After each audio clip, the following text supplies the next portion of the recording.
Dans cette vidéo, je vous explique comment créer une carte mentale à partir du texte informatif Le cerveau. Probablement que vous vous demandez qu'est-ce qu'une carte mentale? Une carte mentale, c'est un schéma qu'on appelle aussi parfois carte conceptuelle, carte heuristique ou encore plan en bulle.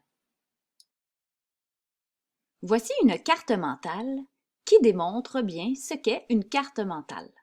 Alors on explique les usages.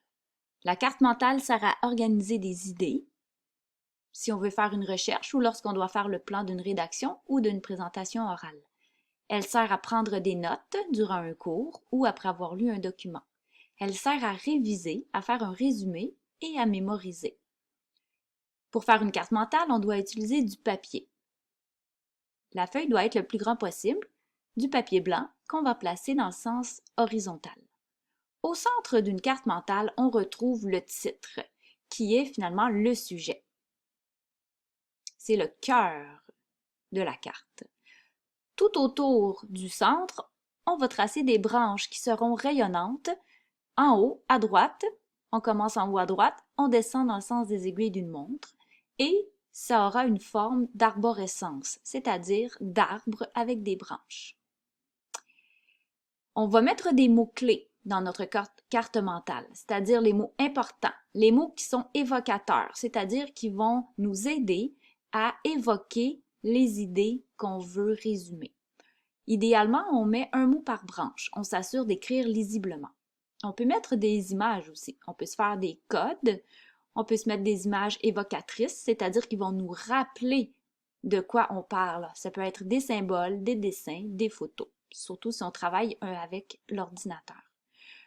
On va s'assurer de bien mettre en valeur toutes nos idées à l'aide de couleurs, en faisant des lettres qui seront particulièrement voyantes. Alors, on va vraiment bien décorer notre carte pour qu'elle soit facile à regarder, facile à comprendre, à mémoriser.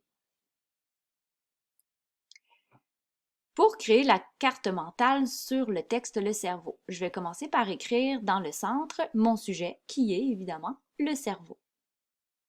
Puis, tout autour, je trace des branches et j'écris à chacune des branches les idées secondaires. C'est facile, dans mon texte sur le cerveau, il y avait des intertitres. Il y en avait 5, alors je les ai utilisés.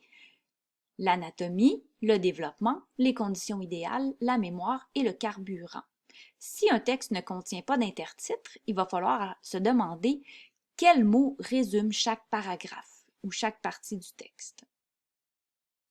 Ensuite, on peut mettre des couleurs pour vraiment bien distinguer chacune des idées, des différentes idées. Puis, on va s'attaquer à une bulle à la fois. On va venir inscrire nos mots-clés, c'est-à-dire nos mots évocateurs qu'on avait soulignés ou surlignés lorsqu'on a fait nos stratégies de lecture. On va dessiner des petites branches et on va venir écrire nos informations ici. Par exemple, en ce qui concerne l'anatomie du cerveau, moi j'ai noté qu'il y a 2 hémisphères, donc 2 côtés, gauche plus droit. Le contrôle des hémisphères est croisé et la grosseur, c'est comme celle d'une pizza extra large. Alors, je suis allée chercher mes mots-clés pour me faire un résumé. Alors là, il va falloir faire ça pour chacune des bulles ici. On va devoir retourner dans les paragraphes, revoir nos mots essentiels qu'on avait surlignés. Maintenant, c'est à vous de créer votre carte mentale sur le cerveau. Vous aurez donc besoin d'une feuille blanche, d'un crayon et d'une gomme à effacer et de crayons de différentes couleurs.